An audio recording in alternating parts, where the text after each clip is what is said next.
ladies and gentlemen, co-host of the Knuckleheads podcast, Quentin Richardson.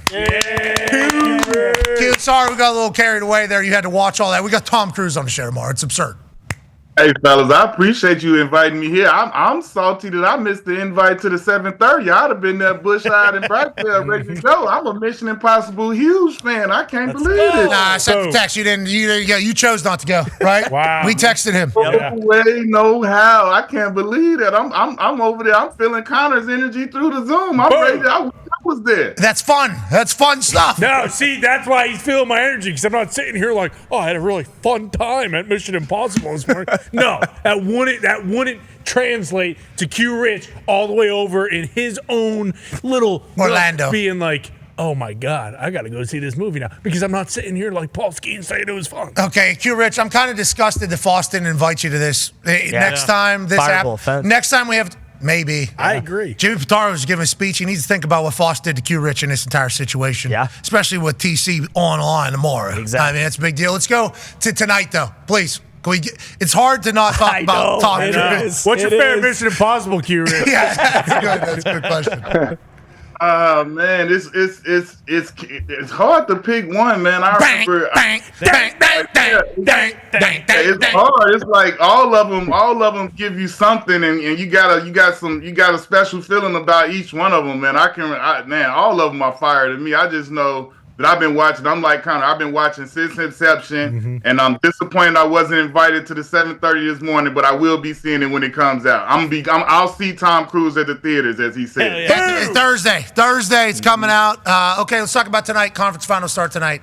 Obviously, the West will lead things off here. Timberwolves, Thunder, Ant, SGA. Obviously, a big part of the conversation is the next generation of superstars is now representing the NBA in the conference finals. How should we be viewing tonight's game? How should we be viewing everything that's going to happen in this particular series?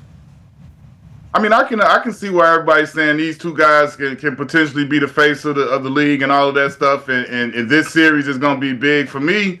I like OKC to win this series. I think it should be a 6 or 7 game series, highly competitive.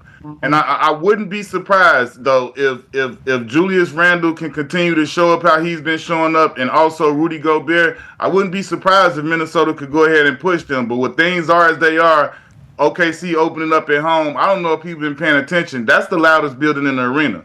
This playoffs, that building gets nuts. I've seen Indiana. I know what they bring. I've watched New York. I know how they bring it. But I feel like that OKC crowd is the closest thing to a college crowd that we got in the league. Bingo, that's kind of how I've been describing it. It feels like a college atmosphere. Team feels like a college team too, like a young team, obviously very together. Ant-Man has enough to will the Timberwolves to 6-7 game series. That's why you think it's going to be 7 games. Do you think it's just his will, or how do you feel about matchups here whenever you talk about the two styles of play? I think he's that special, and I think if at 23 years old, man, if he could do this, he's beating a lot of people to even getting the chance to get to the finals. I don't know the names off the top, but I know if he could get there right now, he ain't got no choice about that whole face of the league. He gonna at least be one of them. If it's multiple or whatever, because some people say it's more than one right now, and if that's what it's gonna be, he's definitely gonna be one of them. If he does this right here and gets these guys to the finals, that nobody expected that, but those guys in Minnesota possibly. Go ahead, AJ. Yeah, Q-Rich, with SGA, if you were Minnesota, I guess, what would your game plan be to try to at least limit what this guy could do? He seems like he's everywhere, makes every kind of shot, really kind of the facilitator. What would you do defensively to try to slow him down? Man, you got to send different looks at him. Sometimes you got to double him. You got to send different coverages and do things to try to make him uncomfortable. Because, I mean, one thing about SJ, he's proven. He's going to get 20 to 30 points no matter who he's playing against, no matter what the matchup's been. He's done it so many times during the season and also in these playoffs. And, I mean, right now, he's facing again. He's going against some young guys as well. It's not like he's playing against some super veterans that outnumber him in experience and things like that. So I look for SGA to have a good series. I think obviously it's going to be the battle of him and Ant Edwards, but I need those support guys to come through. And I look at what SGA has as support. He has more. He has more depth. He has more guys that do more than Ant-Man does. On that note, D-Bud has a question. Yeah, you kind of answered it with, I was going to ask you who had the better supporting cast, but with the supporting cast and those role players, what's the difference playing on the road and then playing at home going into these type of games? I think it depends, man. It depends on the group of guys you got. I've been on teams where obviously guys play great at home and play better than they do on the road. But I've also been on teams where we play better on the road. We feel better at banding together and going against the hostility. So I think it just depends on the group of guys you got, and I think that shows itself, throughout the time of the season and throughout these playoffs. They know who they are and they know where guys play better at. And I think it just depends on the group of guys you got. Okay, let's go to the East now. Pacers in 5, maybe Pacers in 6. Mm-hmm. Only people on ESPN saying that. Yeah, I know you were a Knick there for a while, and you're probably loving the vibes coming out of New York City for the Knicks, which I am as well. Anytime you see an entire city come alive because of sports, it's a beautiful thing. I was over there in New York whenever Jalen Brunson hit the 3 to seal the last series. The entire city was alive. Obviously, they seal their beating the Boston Celtics. Place goes crazy. Like, that is a beautiful thing for sports. That is a beautiful thing for New York City. That is a beautiful thing for anything and anywhere whenever that takes place. Knicks fans on television just assume the Knicks are going to win this. Okay, they didn't think the Knicks were going to beat the Celtics, but now Pacers, definitely, no problem. Pacers, best record in the NBA in the Eastern Conference since January. This hasn't just been like a last couple weeks, last month type thing. This has been about 6 months now worth of great basketball coming from the Pacers. Why do you think all the New York fans think the Knicks are going to win this? Why do you think everybody on TV thinks the Knicks are going to win this? And is it strictly the bias because it's the big city taking on little old Indiana, QRich? No, I think it's got some merits. I mean, listen, if I had to pick, I would pick New York right now too. But saying that with a caveat, knowing, just like I said in the Cleveland series, this Indiana Pacers is everything you just said about them and more. And they to me, the thing that I think they don't get enough credit for is their cohesiveness, the togetherness they play with as a unit, and how they have 6-7 guys that you don't know who's gonna kill you the worst. It's not always scripted like a lot of the other teams. You say, shut down this guy or that guy, you can have a better chance.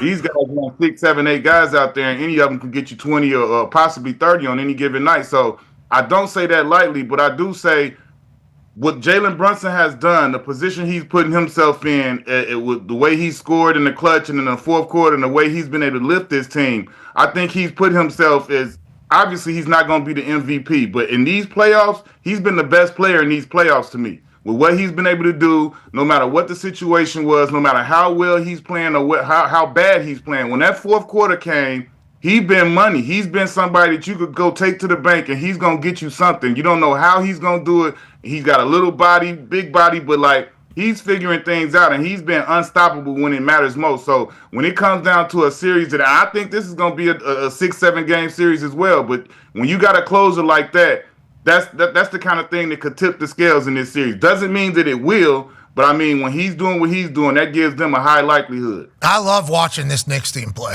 Yeah. I love everything about it because everything you just said about Brunson, but all of them. All the guys in the fourth quarter lock in.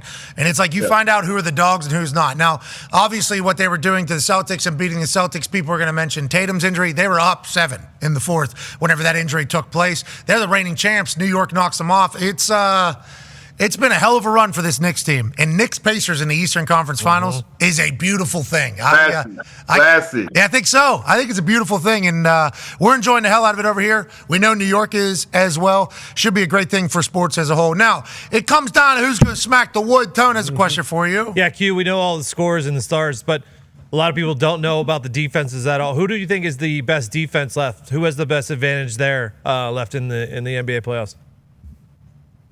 I mean, statistically, I want to say it's OKC. That's what they've really, how they ran away with their record in the season. The versatility of their defense, the multiple 3-and-D wing guys they have, and then Hardenstein and Chet kind of anchoring it in the paint. But I mean, when you go 1 through 4 or 5, 1 through 3 or 4, they got a lot of versatile guys that could guard a lot of different positions and do different things defensively. So I think it would probably be OKC at this point. Smack the wood, brother. Got to do that. All right, let's talk about some things. Crazy, Pat. I let you slide the first time. That is crazy. That's what you guys do in basketball. Don't you smack the wood? The wood. You bop the wood. That's what you guys do in basketball. That's your basketball thing, isn't it? Smack the floor. No, they bop the wood. You guys get your feet on the wood. You guys bop the wood. Rub the wood. Rub the wood. Smack the wood. Lick the wood. But help me here, man. I can only give so many AOs. Seems pretty racist. You just did that there. I don't want to get into it, but there's been a lot of race talk in sports media. I don't want to dive into it, but geez. So I referred to D-Bud because the last time it was some meat or wood. Whoa, pause, bro. Pause, dude. Hey, yo, what's this guy's problem? Jeez. No bread.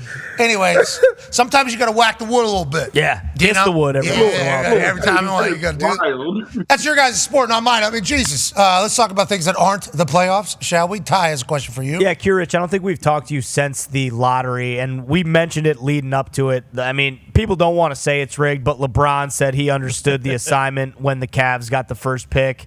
The Bulls getting the first pick with D-Rose. And then even I think yesterday, Shaq on his podcast said that David Stern came up to him before the lottery and said, hey, do you want to play in, warm weather or cold weather? And he said warm, and will and behold, the Timberwolves get the third pick, then Charlotte, and then Orlando gets the first pick. I don't want to say, do you think it's rigged, but how shocked were you when the Mavs got awarded the first pick? I think they had the fourth longest odds ever in the history of the lottery. And also, do you think that they'll hold on to that pick and draft Cooper Flagg, or do you think they'll use that to potentially, trade for a guy like Giannis or something like that? Yeah, I was definitely shocked when they got it. I was excited and happy for Nico and that fan base after everything that's gone on. Obviously, that's been well documented. But as far as the whole is it or isn't rigged, this is my thing. When everybody says that the NBA is rigged, you know how many players, how many front office people have been let go from the NBA, and this is why I say unless they're out there doing something that I don't know about, I've never seen a huge group of people like that. Everybody be able to keep a secret. When people leave on good, bad terms or different, I feel like if it was something like that, somebody would have come out on the record at this point and said something to dispel that, because to me it's too easy. Everybody talks. I feel like I was in the league. I've been part of the NBA since 2000, and I would know something. Somebody would have said something, even if I wasn't the person in the room. I would have known somebody that knows somebody. We not that big a group of people. You see what I'm saying? So it's to me, that's the part that's tough for me to believe, that it's this big thing going on and everybody's just keeping their mouth closed. Come on, man. We watch First 48. Somebody always talk. Quick, too. First 48 really exposed a lot of things. They bring McDonald's in the room. It's over with. Yeah, two different rooms. Hey, did you hear what he said over here? This is what we already know. Lying. Yeah. Oh, if that's what he said, then boom, bang, played you both. You're both going forever. Yeah, it is. First 48 exposed a lot of what I thought was real isn't, and then I think it also taught a lot of people, you look out for yourself in there. And to your point about the secrets, there's a lot of things in the world that people think, that whole thing. You're putting a lot of faith in humans. You're putting a lot of faith in humans to not pillow talk, to not just want to, brag about knowing something. And in the world that we're in, everybody wants to get in front of a microphone and say something that's never been heard before, seemingly. Mm-hmm. So a lot of faith in humans if they're keeping that secret. And also, I don't know, I guess Dallas deserves it for trading Luka, but I don't. If that would have gone anywhere, there would have been some storyline. Yeah, so nobody was saying Dallas beforehand. Yeah, nobody exactly. was saying it's rigged. It's gonna go they taking Cooper Flagg too. They taking Cooper Flagg for sure. I assumed it was in the other direction. It's hey, this guy could be a generational player. We don't want him going to Utah. We don't want him going to Washington. Ryan's team, you don't think Ryan's team? I love him, but they won 12 games this year. We don't want him to just go wither away in the cold and never to be heard. It's a beautiful state. Yeah, I know. Fastest growing city in the United States. It's the Lakers. It's the Lakers thing, Do you know who got the number one pick when Anthony Davis got traded to the Lakers? Who's that? The Pelicans. And now who gets the number one pick after Luka gets traded to the Lakers? Who's that? The Mavericks. So you build up the L.A. Lakers, the second biggest franchise in the NBA, to the Celtics. And then what do you do to the Mavs? Hey, we'll give you Cooper Flagg. Yeah, but this is the thing. You believe playing over there as he's talking. You need the X-Files music over the back. all day, every day. All day, every day. Now, let's talk a little bit more about, teams that aren't competing in the playoffs. Go ahead, comment. Yeah, all day, every day, except for today, because there were some terrible things being said about Tom Cruise's popcorn consumption, QRich, that you might have missed, but he eats that popcorn. But looking at the offseason completely, QRich, there's a lot of conversation. Ty mentioned Giannis, the Suns, KD. Feels like the Celtics are going to be making some moves. The Sixers, maybe even the Clippers, the Nuggets, who knows? But do you think that this is going to be a very active offseason when it comes to NBA players kind of moving homes and the league kind of changing a little bit? And do you think any of that has to do with this draft? It feels like being considered more of a stronger draft with some top talent up there.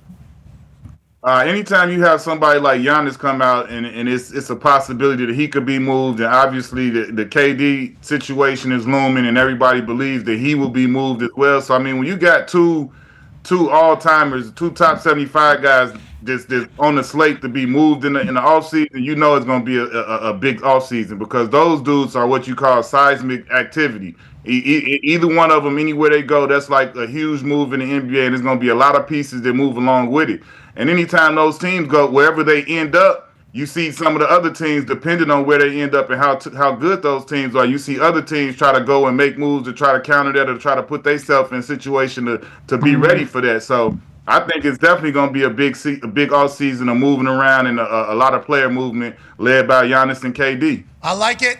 That's always good news for us. Anytime big things happen. Like that Luka trade, you would see how people are like, the NBA worked it. Because when Shams fires off that midnight tweet that Luka got traded to the Los Angeles, like Anthony Davis also traded. Nobody even really, that wasn't even a part of the story. Everybody thought Shams' phone was hacked, and everybody was talking about the NBA for the next 3 days. Yeah, that was the night of the Rumble. It was right after the Royal Rumble. So everybody was talking about the NBA. That hadn't been happening. Remember, there was conversation about the ratings. The NBA is kind of falling into irrelevancy for some reason, yada, yada, yada. Then the Luka trade happens, and it's all of a sudden LeBron and Luka are the new tag team that the entire world is talking about for good reason. I mean, we obviously were excited about it. Everybody was kind of pumped up about it. And I think the NBA from that point on had like a hell of a, all the way to now. It's been a hell of a year in this entire thing towards the end. So you can see how people would think it was a work. Adam Silver masterclass. You would see how people would think it was a work because how positive it was for the entire league of itself. Yeah. So you could see how that would be an easy conversation for people to have. I can see it, but I mean, it's not like, Nico, it was obviously you trading a young superstar, but you got Anthony Davis and you were going to pair him up with Kyrie. So they weren't going to be in the lottery at any point in the near future if Kyrie stays healthy. But I can definitely see how the story can be built. On Hey, and Nico likes to do what? He talked about it. What wins championships? QRich, what did Nico say? Defense. He ain't lying. The wood. Bop the wood. Yeah. Bop the wood, Feed bro. on wood. Hey,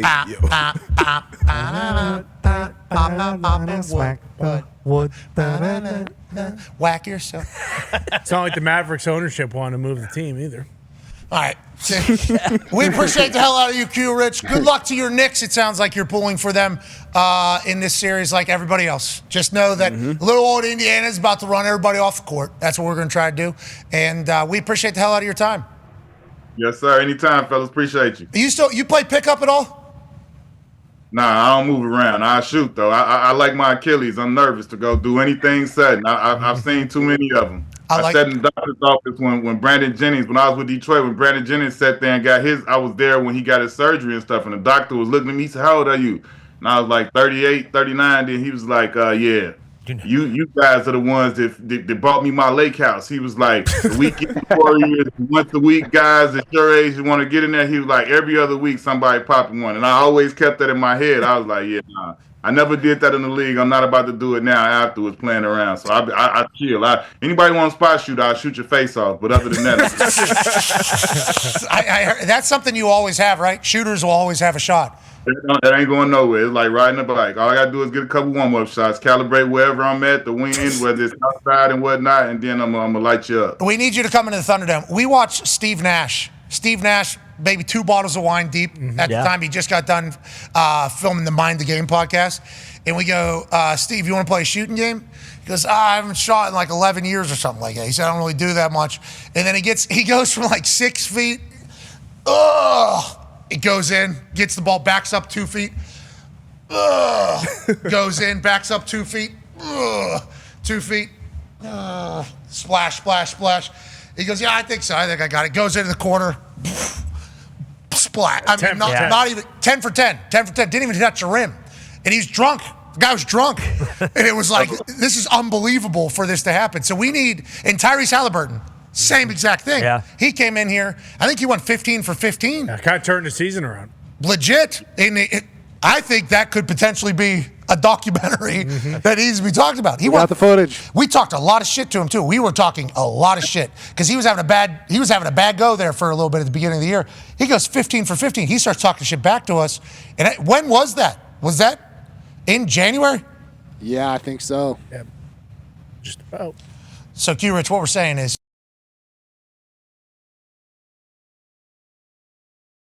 missing shot. How are we missing so many shots in here? Good question. Is the hoop bigger here? I don't get it. You guys are just unbelievable. Why? What? So you won't miss, right? When you're no defense, you're kind of standing in a place. You're going to make that shot. Like I watch these NBA warm-ups. Guys I've never heard of are just like seemingly 20 for 20 all over the court. You guys all do that, and what's the difference? Just a little bit. Memory. Like when you by the time you get to the NBA, man, you've done that motion. You've shot the ball so many times. If you anywhere, even guys that get into the league that aren't the greatest shooters, by the time they spend 7, 8, 9, 10 years in the league and you doing this as a job and you going and shooting every day, every time you show up to work, you shooting. When you go to work out, you shooting. Come on, man. If you don't learn how to shoot at some point, you should have did something else. But like when we done it, I've been shooting, man, since I was 4 or 5 years old. So to me, it's never going nowhere. I'm always, like Stevie on the strip. Give me a little stretch, give me a couple little warm-ups, and then let's get it cracking. All right, we got a game for you. We'll give you some wine, too, if you want. We got to get the NBA guys a little drunker. Right? Yeah, got to get the NBA guys a little bit more boozed up. We got some vitamins in here, too. Change your altitude. Maybe the ball gets a little lighter. And I'm going to, we will bop the wood, too. Oh, yeah. We're going to play some defense. Ladies and gentlemen, Quentin Richardson. Thank you, Rich. Try to boast at what I look like. Keep them going, try to wear, I pull up all brains. Jimmy with the heat, I'm on fire. It's 88 over here,